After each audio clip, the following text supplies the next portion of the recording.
आइए अब बात करते हैं राहु खाना नंबर 2 की। तो लाल किताब के मुताबिक राहु खाना नंबर 2 राजा, गुरु के अधीन,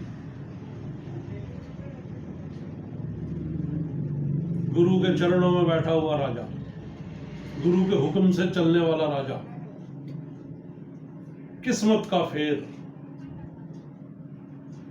बरसाती बादल,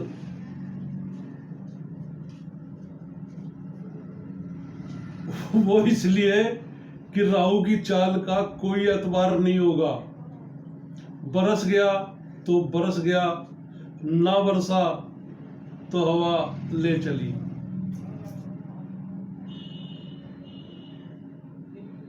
दो ही काम, दो में से एक काम होगा।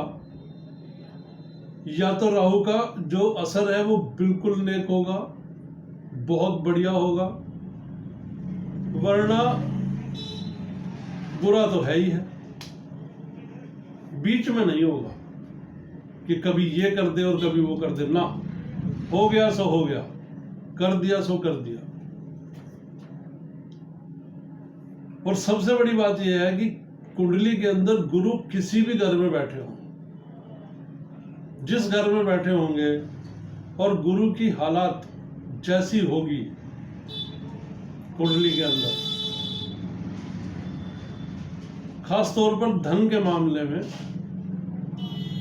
राहु जो है वो गुरु पर निर्भर करेगा, क्योंकि दूसरा घर गुरु का पक्का घर है, धन का भी घर है, हमारे परिवार कुटुंब का भी घर है। तो वहां जो राहु की स्थिति है वो गुरु पर ही निर्भर करेगी।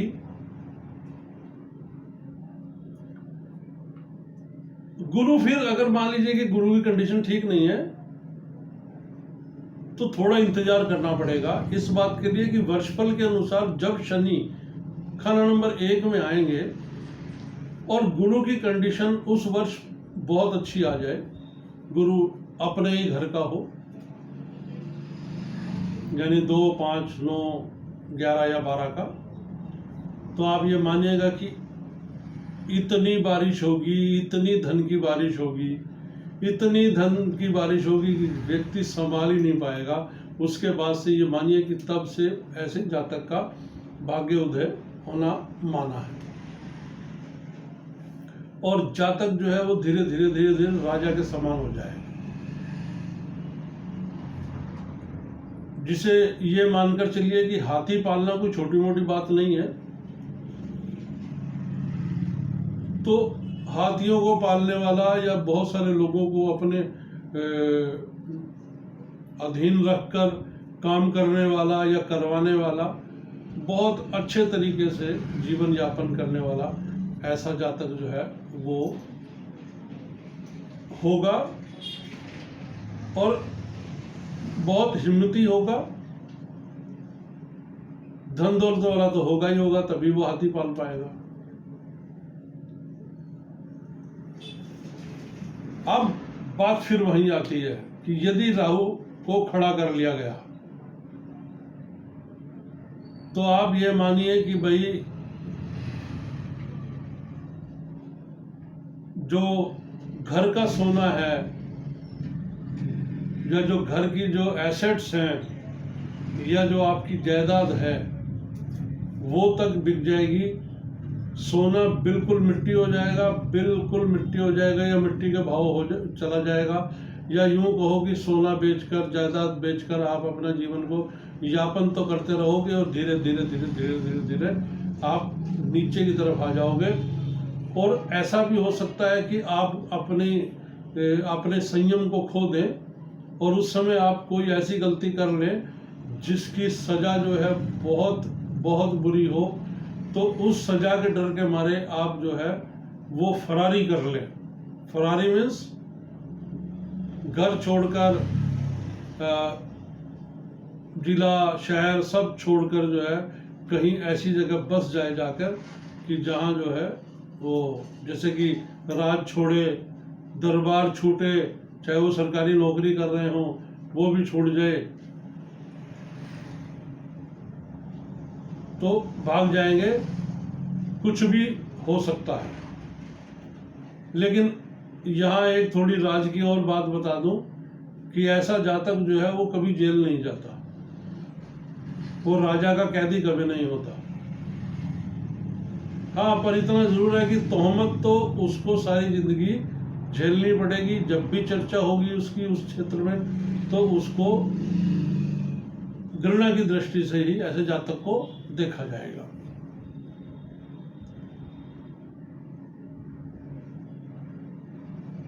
अब भले ही गुरु, शुक्र, चंद्र, मंगल, शनि, केतु सभी ग्रह एक के बाद एक खराब परिणाम देते चले जाएं,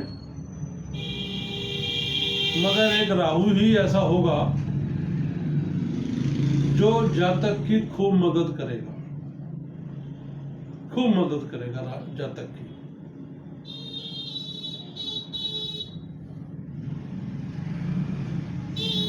अब यदि किसी भी उम्र में यदि उत्तर पश्चिम कोने में या गले के नीचे, गले से मेरा मतलब है कि जो घर का जो मुहाना होता है वो उसके बिल्कुल जो जैसे बाहर शेड डाल देते हैं उसके बिल्कुल नीचे जो है चूल्हा रख दें। उसे दोबारा समझ लीजिए कि या तो छत पर उत्तर पश्चिम कोने में, या फिर घर की जो ड्योढ़ी जिसको बोलते हैं वो मुहाना जिसे कहते हैं, घर का जो मुहाना है वो ड्योढ़ी के अंदर अगर आप बिल्कुल बाहर ही चूल्हा वगैरह रख दें तो आप ये समझिए कि राहु के बहुत बहुत बहुत बुरे रिजल्ट जो है आपको देखने को मिलेंगे।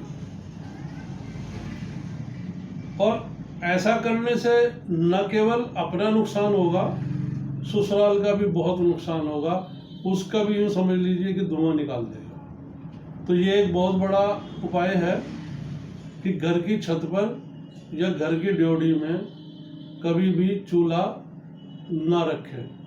गांव में अक्सर हारा रख देते हैं जिसमें उपले जलते रहते हैं और उसमें कुछ भी, अक्सर तो दूध ही गर्म होता है उनमें, लेकिन बहुत सारी जगह पर जो है उसमें दाल वगैरह या कुछ भी रख देते हैं। तो वो घर के आंगन में तो आप रख सकते हैं, लेकिन बिल्कुल उस घर का जो मेन गेट है उसके बाहर की तरफ मुहाने पर नहीं रख सकते, वरना हालात ये होगी कि भी चोरी हो जाएगी, पैसे का गबन हो जाएगा, कोई पैसा लेकर भाग गया, आप उसका कुछ नहीं कर सकते, या आपने किसी को काम के लिए दिया वो पैसा मारकर बैठ गया, मतलब धन हानि। तो क्योंकि धन से ही सारा ऐश्वर्य है, धन से ही व्यक्ति सुखी होता है और धन के ना होने से व्यक्ति पीड़ित हो जाता है। और खाली यही नहीं कि खाली धन से ही, मतलब जिस समय, परंतु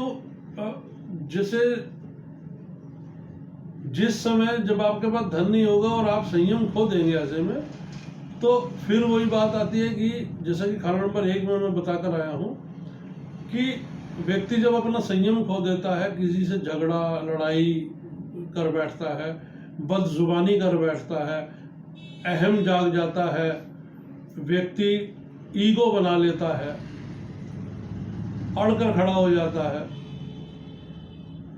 तो आप ये समझिए कि थाना कचहरी और कैद वगैरह, जिसे हम जेल खाना भी बोलते हैं, तो नहीं तो फिर ये होगा कि गलती से किसी से टकरा गए अपने से भारी से, तो उन्होंने हालात ज़्यादा खराब कर दिए, तो थाना कचहरी तो है ही है, पर आप अस्पताल भी पहुंच जाएंगे, इसमें कोई दो राय नहीं है।